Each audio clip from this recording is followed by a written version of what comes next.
지난 8월 23일 위스콘신주에서 흑인을 향한 경찰의 총격 사건이 있었습니다. 피해자는 제이콥 블레이크. 비무장 상태로 차에 들어가던 중 경찰에게 무려 7발의 총을 맞았는데요. 차 안에는 그의 3아이들이 타고 있는 상태였죠. 이날 이후 미국 사회에선 다시 시위가 이어지고 있습니다. 일부 과격해진 시위에 트럼프 대통령은 미국 거리에서 약탈과 방화, 무법을 방치하지 않을 것이라며 강경한 진압 의사를 밝혔죠. 에스커게인, 오늘 이야기할 주제는 시위대를 향한 경찰의 폭력입니다. 시위대를 향한 경찰의 폭력은 불과 몇 달 전 미국 전역에서 불붙었던 조지 플로이드 사태에서도 볼 수 있었습니다. 조지 플로이드의 이 죽음은 억눌려 있었던 흑인 사회의 기폭제로 작용했습니다. 흑인 생명은 소중하다는 시위가 미국 전역에서 일어났고 미국을 넘어 전 세계로 퍼져나갔습니다. 사람들은 조지 플로이드를 향한 정의를 외치면서 길거리로 나섰죠. 처음엔 너무 잔인한 경찰의 폭력에 대부분이 시위대에 호응했지만 얼마 지나지 않자 다른 목소리들이 들리기 시작합니다. 시위대가 경찰 때린 거 봤어? 상점에서 물건도 털어가던데?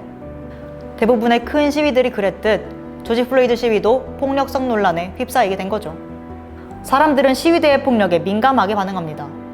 정의를 외치면서 어떻게 폭력을 쓸 수 있는지, 생명의 소중함을 이야기하면서 경찰의 생명은 소중히 여기지 않는지 비판하죠.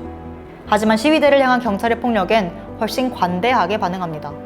심지어 그 경찰의 폭력이 폭력 시위의 일부를 통제하겠다면서 시위 전체를 막거나 진압하는 방향으로 이루어지는데도 말입니다. 조지 플로이드 사태에서 경찰이 시위대에 가한 폭력은 어느 정도였을까요? 국제 앰네스티 위기증거연구소에서 500여 개의 시위 영상을 수집, 분석해봤습니다. 그 결과 5월 말부터 6월 초 사이 시위가 가장 활발하던 시기에 미국 전역에서 125건의 경찰 폭력이 확인됐습니다. 필라델피아에서는 경찰이 시위대를 해산하기 위해 최루탄을 사용했고, 마스크를 쓰고 있는 시위대에 마스크를 내린 후 얼굴에 스프레이를 뿌리고 최루가스를 마시게 했습니다. 워싱턴에선 한 학생이 시위 현장에서 섬광 수류탄을 맞고 쓰러지는 일이 있었습니다. 그 당시 그 학생은 경찰에게서 고작 6m 정도 떨어진 상태였는데요. 섬광 수류탄에 맞고 근처 응급처치소로 옮겨졌지만 경찰은 그 처치소 안까지 페퍼볼과 섬광 수류탄을 던졌죠. 경찰은 치안 유지 활동, 공공질서 유지를 위해 무력을 사용할 수 있습니다. 하지만 경찰이 시위에서 무력을 사용하는 건 시민의 안전을 지키고 평화 시위를 장려해 평화적 집회의 권리를 더 촉진하기 위해서입니다. 집회는 당연한 시민의 권리고 경찰은 시민의 권리를 보호해야 하니까요. 그렇기 때문에 경찰은 폭력적인 행위를 하는 시위자와 그렇지 않은 시위자를 명확하게 구분하고 폭력 행위를 하는 사람들에게만 공권력을 행사해야 합니다.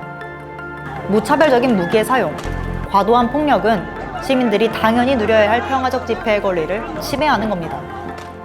집회의 권리를 보호할 수 있는 공권력 행사, 그게 정말 시민을 위하는 길이 아닐까요?